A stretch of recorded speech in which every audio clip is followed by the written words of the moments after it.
great to see each and every single one of you here on Instagram Live.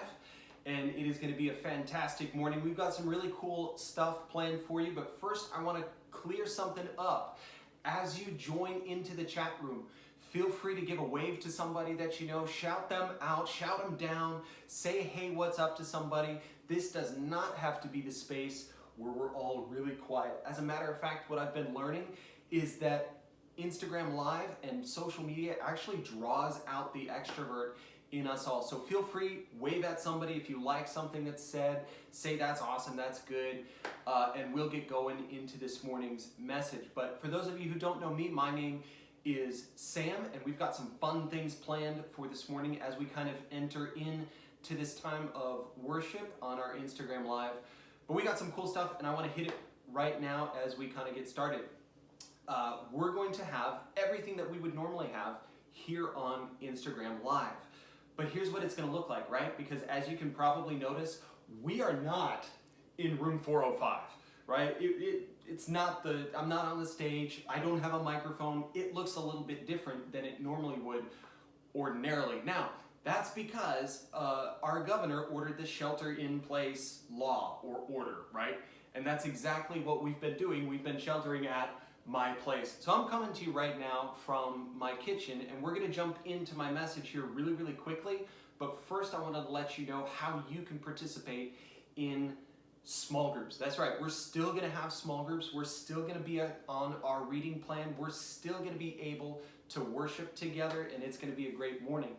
So first, what you're going to need to do if you want to be a part of small groups today, which I highly recommend, if you haven't yet downloaded the Zoom app, go ahead right now, download the Zoom app, create a quick account, and then send us a DM, right? Shoot us a quick message saying, hey, I need the links to small group. So if you haven't gotten the links to small group yet, go ahead, shoot us a DM, and we will walk you through the process right now. Alyssa is on Instagram, in our Instagram DMs, so she'll walk you through what it looks like to be a part of small group today, because I understand lots of us have been separated from friends at school. We're not being able to hang out with the people that we want to hang out with, so being able to be a part of small group would be a huge, huge, huge benefit to all of our lives. So we'll get started this morning. Wanted to let you know what we're doing for small groups. We're also going to have a time of worship today to get us into Zoom groups, so that's going to be exciting as well. But we'll go ahead, dive into our new series here. It's actually called Worth Repeating. I just lied to you. It's actually called Undefeated. Say it with me. Undefeated, right? We're starting our series called Undefeated, where we're going to be learning how Jesus stayed undefeated in times just like we're going through right now. It's a little complex. He had some complex things that he faced as well. So we'll be learning how Jesus stayed undefeated. And I wanted to start off this morning with a quick story of where I'm from. If y'all don't know this already, but if you do, you've spent a little bit of time with me. I'm from Wisconsin. Here's the weird thing about it. Everybody that's from Wisconsin has a lot of pride about being from Wisconsin. And I'm not exactly sure why either. Like, there's nothing like incredibly unique or special about it other than the fact there's lots of cows, there's lots of snow, and there's lots of cheese. I mean, lots of cheese. If you love cheese, Wisconsin would be like your heaven. My wife and I love all things cheese, so I mean, that's one of the reasons why I picked her. And I'm motioning off to her right now because she's like right there. So wave at Bree if you can. But yeah, so Wisconsin's full of cheese. Give me a thumbs up, give me a rock on, give me a something, a wave if you love cheese. So Wisconsin's full of cheese.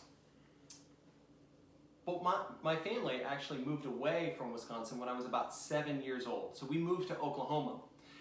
And all of my family was in Wisconsin. Maybe y'all have changed schools. Maybe y'all have changed houses or neighborhoods or something like that, and you lost some of the friends that you had before because you changed houses, you changed schools. And that's what I was going through when I was about 7.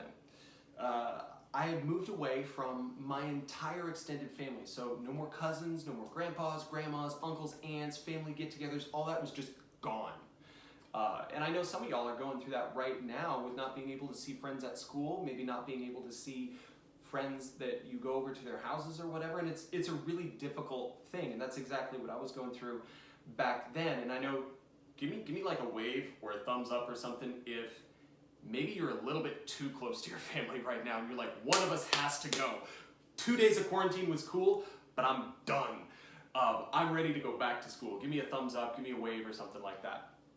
So yeah, we moved to Oklahoma, leaving all of our extended family behind. But here's the really cool part. Sometimes people would come down to visit us. The ones who visited the most were probably my uncle and my aunt and their family. It was amazing. I loved my Uncle David and my Aunt Pam. If y'all are watching, love you guys. But I love them because they brought fun with them everywhere they went. Everywhere they went, they brought fun and excitement with them. Every time I was around them, they had tons of candy. They had tons of like soda, always with them. They had fun everywhere you could possibly have fun. Like they were the ones that we went to SeaWorld with. They were the ones that introduced me to Star Wars. Like you have a special place in your heart for the person who introduced you to Star Wars. Give me a thumbs up if you love Star Wars or something like that. So they introduced me to a lot of fun things. They also played a prank on me one time. Played a nasty prank on me that I didn't understand for probably months. My Uncle David told me that if I wanted to play Pac-Man on their computer, that I had to wear these big safety goggles. Ugly, gnarly looking safety goggles, like old lady glasses. And so I believed him because it was 1997 and I was like 4 years old. So I would sit at his computer with big old white safety goggles on. And I would squint and be like, I can't let my eyes get eaten out. I was convinced that my eyes were gonna rot out of my head and fall out that if I was like not wearing these safety goggles. And I have a picture for y'all. So hold on, if you didn't already understand that I was a nerd, here you go. Here it is. Visual evidence of me being an absolute nerd. There it is. So if you haven't gotten to laugh at me yet, there's your chance. Eventually I figured it out and I laugh at it now, but back then it was like, I can't believe you did that, what? And so I missed them. And when they would come down to visit, the distance between us was erased. Like they were almost 2,000 miles away, and when they would come down, my brother and I would be so stoked. We'd be like, they're only 400 miles away. They're only 1 hour away. Now they're in Kansas City. Oh my gosh, they're almost here. And we would throw a party every time they got together. And here's the thing. We were excited because the distance was being closed. But when they would leave, the distance got farther and farther away. The distance was created again between us. And I want to shift gears here for a second and let us kind of understand and kind of introduce the concept that when we sin, there is distance created between us and God. There's distance between us and God when we sin. And here's what I mean by that. What I mean by that is this. We know that feeling when we sin against someone. And now all of a sudden that thing is between us and that person. There's something between us and that person. Maybe we called them a name, maybe we yelled at them, maybe we ignored them, and we know, okay, that thing is between us and that person. Maybe we can't identify with that though. Maybe we're just too awesome. But we all have been sinned against. We've all felt what it feels like to be ignored or to be insulted or to be slighted in such a way where we go, you know what? Now there's something between me and that person. There's distance created. If you've ever had that feeling, go ahead, raise your hand, wave, something like that. And it's not a good feeling. And we get to celebrate Palm Sunday, we get to celebrate Easter because Jesus closed that distance that we created between us and God. That's an awesome fact. We get to celebrate Palm Sunday, we get to celebrate Easter because Jesus closed the distance that we created. And I'm going to read to us a scripture here really quick, and I want to get it perfectly right because y'all deserve this.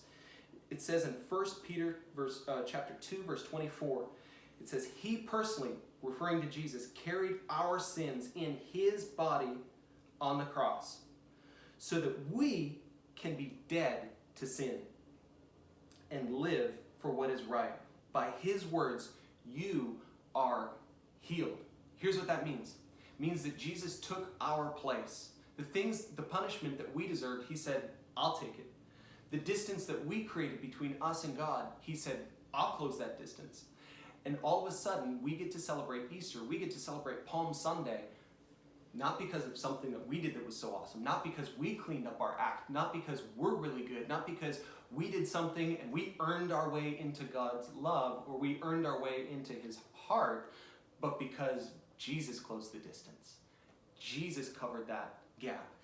And I want us to remember that as we go through our week and things get a little bit gnarly and maybe we mess up, maybe we insult somebody, maybe we talk back to our parents, maybe we say something that we know we shouldn't say, maybe we send that picture that we know we shouldn't send, maybe we go to the site that we know we shouldn't go to.